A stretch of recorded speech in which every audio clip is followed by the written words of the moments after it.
एक बार क्या हुआ, कौरवाधिपति दुर्योधन ने परम तपस्वी दुर्वासा जी को 4 महीने चतुर्मास अपने यहां रख करके पवाया, खूब प्रसन्न कर लिया।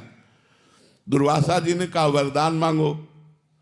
उनके हृदय में भारी जलन पांडवों के प्रति थी, तो उन्होंने कहा कि महाराज मैं एक वरदान मांगता हूं कि जैसे हमारे यहाँ अतिथि स्वीकार किया ना आतिथ्य, ऐसे हमारे भैया के आए युधिष्ठिर के आओ, उस समय वो वनवास में थे, और आप तब जाइए जब द्रौपदी बटलोई से स्वयं पाले, क्योंकि सूर्य भगवान की आराधना करके महाराज युधिष्ठिर ने एक बटलोई प्राप्त की थी। उस बटलोई का ये प्रभाव था कि चाहे 10,000 एक साथ पाओ, हर चीज उसी से निकलेगी, बटलोई से ही। चाहे आप 50,000 पाओ, हर चीज, लेकिन जब द्रौपदी पालेंगी तो उसमें फिर कुछ नहीं निकलेगा। तो बोले जब द्रौपदी पाले तब आप जाइए।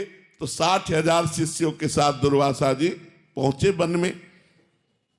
युधिष्ठिर जी ने जो ही देखा साष्टांग दंडवत किया, और संतों को देखकर कहा जाता है महाराज पधारो, कुछ जलपान भोजन प्रसाद पाओ।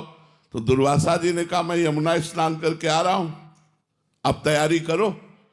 युधिष्ठिर जी भागते हुए कुटिया में गए, द्रौपदी जी से कहा आपने बटलोई में पा लिया? बोले हाँ, वो तो धो के रख दी। मूर्छित हो गए, युधिष्ठिर जी मूर्छित हो गए। अब देखिए इतने महाभागवत हैं, मूर्छित हो गए। द्रौपदी जी ने आकर उनको जला दी। क्या बात हो गई, मेरे पाने की बात सुनकर आप मूर्छित क्यों हो गए? अरे बोले 60,000 शिष्यों के साथ दुर्वासा ऋषि पधारे हैं, आतिथ्य के लिए निमंत्रण दे दिया है, यदि उनको नहीं पवाते तो साप दे के जाएंगे वो, अब क्या होगा? तो द्रौपदी जी ने कहा तुम्हें सूर्य प्रदत्त बटलोई पर विश्वास है, श्री कृष्ण पर नहीं। ये खास बात पकड़िए। द्रौपदी जी का चीरहरण हो चुका था, उस समय उन्होंने देख लिया था, इसलिए पूर्ण विश्वास श्री कृष्ण पर हो गया था। उन्होंने कहा तुम्हें एक बटलोई पर विश्वास है सूर्य प्रदत्त, लेकिन भगवान श्री कृष्ण पर विश्वास नहीं, आप प्रसन्न रहिए। और कहा हे कृष्ण। देखा सामने से पीतांबर फहराते हुए आए। कहा द्रौपदी बहुत भूख लगी है। बोले समस्या पे समस्या, समस्या तो इसी बात की है 60,000 शिष्यों के साथ दुर्वासा ऋषि आए, हमने बटलोई में पा लिया। तो भगवान ने कहा बटलोई लाओ, और उससे एक शीत चिपका हुआ निकला साग का, और जे भी मुख में डाला पूरा विश्व तृप्त हो गया। अब यहां विचार करो कर्तुम अकर्तुम अन्यथा कर्तुम भगवान की सामर्थ्य पर, कि एक पवित्र नारी के द्वारा मांजे हुए बर्तन में जूठन कैसे लगी रह सकती है। दूसरी बात कि वरदान था सूर्य का कि द्रौपदी के पाने के बाद कुछ नहीं बचेगा, फिर बचा कैसे रहा? जे ही भगवान ने पाया सबके पेट फूल गए। उन 60,000 शिष्यों दुर्वासा भीमसेन से कहा जाओ लिवा के लाओ। बोले महाराज चलो, पंगत के लिए सब तैयार है। शाहदेव जी भी साथ थे। दुर्वासा जी ने कहा भाई हमारे शिष्यों से, तो शिष्यों ने भी महाराज जी और आज्ञा पालन करने के लिए तत्पर हूं, पाने की इच्छा नहीं। तो उन्होंने कहा हमसे वरदान ले लो।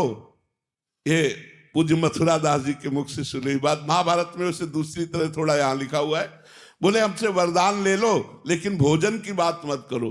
तो उन्होंने कहा जिसने आपको जिस भावना से भेजा है वो उसी भाव को प्राप्त हो जाए। अर्थात दुर्योधन ने पांडवों के नाश के लिए भेजा था, तो कहा जिसने जिस भावना से भेजा है उसी भाव को प्राप्त हो जाए। तो दुर्वासा जी ने कहा तथास्तु।